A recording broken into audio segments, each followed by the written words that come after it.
Une matinée spéciale à Ouagadougou avec JJ Austin Okocha du Nigeria, Emmanuel Cheyi Adebayor et Manissa Paul du Togo, Stéphane Biya du Cameroun, Souleymane Diawara et Mamadou Niang du Sénégal. À leur côté, Mohamed Kaboré, Préjus Nakoulman, Mohamed Koufi, Moumouni Dagano et Charles Kaboré. Des footballeurs qui ont fait vibrer plus d'un Africain et qui se retrouvent sur une même pelouse. En face, une équipe conduite par le président du Faso, le capitaine Ibrahim Traoré et ses collaborateurs habitués au sport quotidien de mise en forme avant de s'attaquer aux grands dossiers. On ne perd pas de temps dans les deux camps.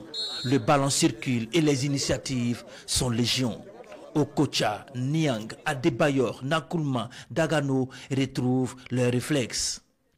Mais c'était sans compter avec l'équipe de la présidence du Faso. Elle est la première à annoncer les couleurs avec ce but du commandant Basile Zongo. Ensuite, sur cette frappe croisée, le capitaine Ibrahim Traoré fait mouche. Mohamed Kaboré ne peut que constater les dégâts. Il n'est pas au bout de ses peines puisque le chef de l'État, dans une forme olympique, revient à la charge à la 22e minute. Puis à la 47e, l'équipe du président du Faso déroule. Mamadou Niang réveille les anciennes gloires. Il est imité par Moumouni Dagano. Insuffisant pour revenir sur l'équipe du capitaine Ibrahim Traoré, auteur d'un triplé dans cette partie. Un match de football, mais le plus important, c'est la symbolique qui entoure cette rencontre qu'il faut saluer. Je dirais que ce n'était pas un match, c'est un message pour nous-mêmes et pour l'Afrique aussi. Ils sont venus témoigner leurs encouragements au Burkina Faso. Et je pense que... merci beaucoup. Je pense que le sport aussi, c'est un message à toute la jeunesse. Donc c'était ce symbole qu'on voulait marquer. Donc on leur dit merci. Nous, en Afrique, nous sommes fiers de cette présidente. C'est pour ça que je suis venu pour donner un peu mon coup. Et puis, oui, je suis vraiment content que tout ce qu'il fait pour l'Afrique.